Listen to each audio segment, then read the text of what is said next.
नीरपुर गांव चारों तरफ पहाड़, हरियाली और खूबसूरती से घिरा हुआ था। वहाँ के लोग ज्यादातर खेती किया करते थे। गांव के लोगों को प्राकृतिक चीजों की कोई कमी नहीं थी। पेड़ पौधे, पानी, हरियाली। नीरपुर एक बहुत ही सुंदर और हरी भरी जगह थी। पानी पानी पानी, मुझे प्यास लगी है। नीरपुर में तो इतना पानी था, पर यहाँ दूर दूर तक कुछ दिखाई नहीं दे रहा है। हरी हरी, उठो, क्या हुआ है? क्यों इतना चिल्ला रहे हो? तभी हरी नींद से हड़बड़ाकर उठता है। कुछ नहीं, आंख लग गई थी बस। बुरा सपना देख लिया था शायद। खैर छोड़ो, तुम लोग क्या कर रहे थे? हमेशा की तरह बारिश होती रहेगी और हमारे खेत ऐसे ही रहेंगे। हाँ भाई, अगर नीरपुर में बारिश और पानी नहीं होगा तो कहाँ होगा? साक्षात देवताओं का वास है हमारे गांव में। कभी किसी चीज की कमी नहीं होती। गांव के कुछ और लोग चौबारे के पास अपने खेतों और फसलों की बातें कर रहे थे। तभी वहाँ पर गांव के एक बड़े बुजुर्ग बाबा किरोड़ी मल आ जाते हैं। तुम्हें पता भी है, आने वाले समय में पानी सबसे बड़ा संकट बनेगा। हो सकता है कि तीसरा विश्व युद्ध भी पानी की वजह से ही होगा। अभी अभी देखे बुरे सपने की वजह से हरी का ध्यान किरोड़ी मल की बातों पर जाता है। बाबा, आप कैसी बातें कर रहे हो? हमारे पास इतने सारे तालाब, कुएं और झरने हैं, ऐसे कैसे पानी खत्म हो जाएगा? चारों तरफ तो पानी ही पानी है। वही तो समस्या है बेटा, तुम लोग समझ नहीं रहे। ये जो दिख रहा है, ये बस आज है। थोड़ी दूर जाकर देखोगे तो तुम्हें कोई झरना, पानी, तालाब नहीं मिलेगा। पर ऐसा क्यों होगा बाबा? जब मैं छोटा था तो लगभग 100 किलोमीटर के दायरे में खूब तेज बारिश होती थी, और आज देखो बस 10 किलोमीटर ही रह गई है। समय बदल रहा है बेटा, थोड़े दिन जाने दो, हमारा भी पानी खत्म हो जाएगा। अब बाबा किरोड़ी मल की ऐसी बातें सुनकर रामू और श्याम दोनों सोचने लगते हैं और बोलते हैं। हाँ बाबा, लेकिन इतनी जल्दी पानी खत्म होने का तो मतलब ही नहीं बनता। ऐसे थोड़ी हो सकता है। हाँ बाबा, रामू बिल्कुल ठीक कह रहा है। अब तुम इसे ऐसा ही देख लो, 10 किलोमीटर के बाद वाले गांव में बारिश नहीं हो रही, तो वो हमारे तालाब से पानी भर रहे हैं। तभी वहाँ पर गांव का एक और व्यक्ति रमेश आ जाता है और आकर बोलता है। हाँ बाबा, मुझे भी ऐसा ही लगता है।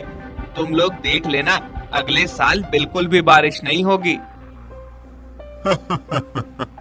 देखो, अब तो इसने भी कह दिया, अब तो बारिश नहीं होगी। सब लोगों को बाबा किरोड़ी मल की बातों का ज्यादा असर तो नहीं पड़ता, लेकिन रमेश के मुंह से ये बात निकलते ही सब परेशान हो जाते हैं, क्योंकि गांव में सभी का मानना था कि रमेश जो भी अपने मुंह से निकालता है वो सच हो जाता है, और बुरी चीज तो खास तौर पर। बाबा, आपका तो पता नहीं, लेकिन अब इस काली जुबान ने बोल दिया, अब नहीं होगी बारिश। गई हमारी फसल भी और खेत भी। बोल तो दिया है, लेकिन इसका कोई उपाय तो होगा। अब आगे क्या करना है, ये बताओ। इस बात के बाद सभी गांव के व्यक्ति बहुत परेशान हो जाते हैं और जवाब के लिए बड़ों की तरफ देखने लगते हैं। देखो, इसका एक उपाय है मेरे पास। अभी अगले साल को आने में 2 महीने बाकी है। सब मिलकर एक काम करते हैं, जितना हो सकता है बारिश का पानी इकट्ठा कर लेते हैं। अगले साल सिंचाई और व्यापार के काम आएगा। हाँ बाबा, अब तो लगता है कि यही करना पड़ेगा, लेकिन ये सब होगा कैसे?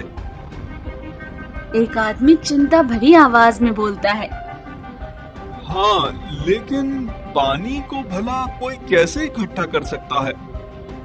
हो सकता है, और हमें पानी को इकट्ठा करने के लिए गांव में और भी तालाब बनाने होंगे।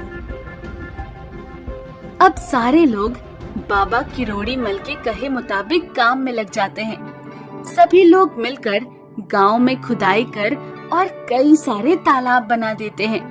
सारा काम होने के बाद गांव के लोग फिर से इकट्ठा होते हैं। हमने तालाब तो बना ही दिया है, काश अब अगले साल पानी की परेशानी ना हो। हाँ, तुम सही कह रहे हो। तालाब में इकट्ठा होने वाले पानी से मदद तो मिलेगी, लेकिन इतना करना अभी भी काफी नहीं है। हमें हमारे गांव के आसपास जितने भी 4-5 पहाड़ हैं, उन पे पेड़ लगाने होंगे। लेकिन बाबा, पेड़ क्यों? देखो, हमने पानी इकट्ठा करने का तरीका तो ढूंढ लिया, लेकिन एक साल में उतनी ही बारिश होती है कि साल की भरपाई हो जाए। अगर हम ज्यादा से ज्यादा पेड़ लगाएंगे तो इस इलाके में और भी बारिश होगी, जिसमें ज्यादा पानी इकट्ठा होगा। सही है, तो हम एक काम करते हैं, हम 2 महीनों में पहाड़ों को पेड़ों से भर देते हैं।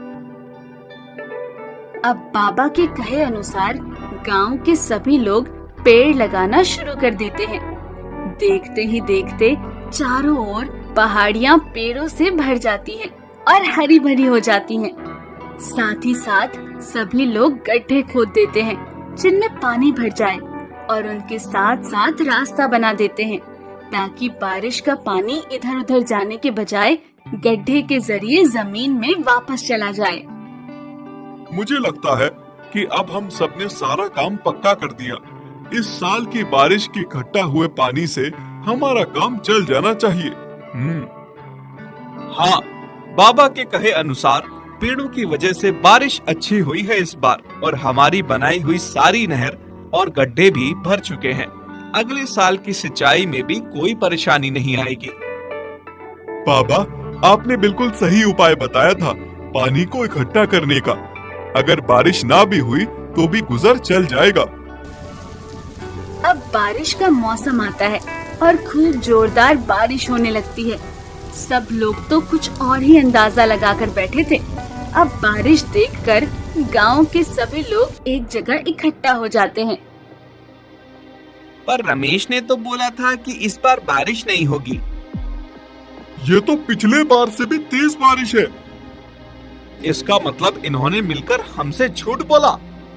हाँ, और हमने जो बेवजह इतनी सारी मेहनत की, उसका क्या? ये सभी लोग आपस में बातें कर ही रहे होते हैं कि तभी ये लोग देखते हैं कि बहुत सारे लोग भीड़ में इकट्ठा होकर उनकी तरफ चले आ रहे हैं। ये इतने सारे लोग एकदम से यहाँ क्यों आ रहे हैं? तभी गांव के लोग देखते हैं कि वो सभी अपने हाथों में फल और मिठाई लिए हुए हैं और उन सभी के चेहरे पर मुस्कान थी। तभी उनमें से एक व्यक्ति आगे आकर बोलता है, हम लोग पास के गांव सीमापुर से आए हैं। मैं वहां का सरपंच हूं। हम लोग आपका बहुत धन्यवाद करना चाहते हैं, खास तौर पर सरपंच जी, बाबा करोड़ीमल और रमेश का। आप लोगों की वजह से ही ये सब हो पाया है। ना जाने कितने सालों बाद हमने बारिश देखी है। इंद्रदेव तो मानो हमसे रूठ ही गए थे। फिर वो सभी लोग एक एक करके बड़े लोगों के पैर छूने लगते हैं और उनकी आंखों में आंसू थे। अरे आप लोग ये क्या कर रहे हैं? कम से कम पैर तो न छूइए। ये तो बहुत छोटी सी चीज है बाबा। जो आपने हमारे लिए किया है उसका एहसान तो हम कभी नहीं भूलेंगे। तभी बाबा किरोड़ीमल आगे आकर बोलते हैं, ये कोई एहसान वगैरह नहीं था। दरअसल हमें पता था हमारे यहाँ इस साल हर बार की तरह बारिश होगी। तो फिर आपने हमसे इतनी मेहनत क्यों करवाई? बेटा देखो, जिस हिसाब से हमारा गांव है, यहाँ हर बार बारिश होना लाजमी है, क्योंकि ये चारों तरफ से पहाड़ों और जंगलों से घिरा हुआ है। लेकिन क्योंकि हमने जंगल में जाकर पेड़ काटे थे, तो हमारी वजह से पड़ोस वाले गांव में बारिश नहीं हो रही थी। हाँ, अब जो पेड़ हमने लगाए हैं उससे क्या होगा कि जो बादल हर साल बिना बारिश के यहाँ से चले जा रहे थे, पेड़ों की वजह से वो एक जगह इकट्ठा हो जाएंगे। और हमारे यहाँ तो बारिश हुई है, पड़ोस के गांव में जो बारिश हमारे पेड़ काटने की वजह से नहीं हो रही थी, वो भी इस साल हो गई। और जो पानी इकट्ठा किया था वो लोगों के भी काम आएगा और हमारे भी।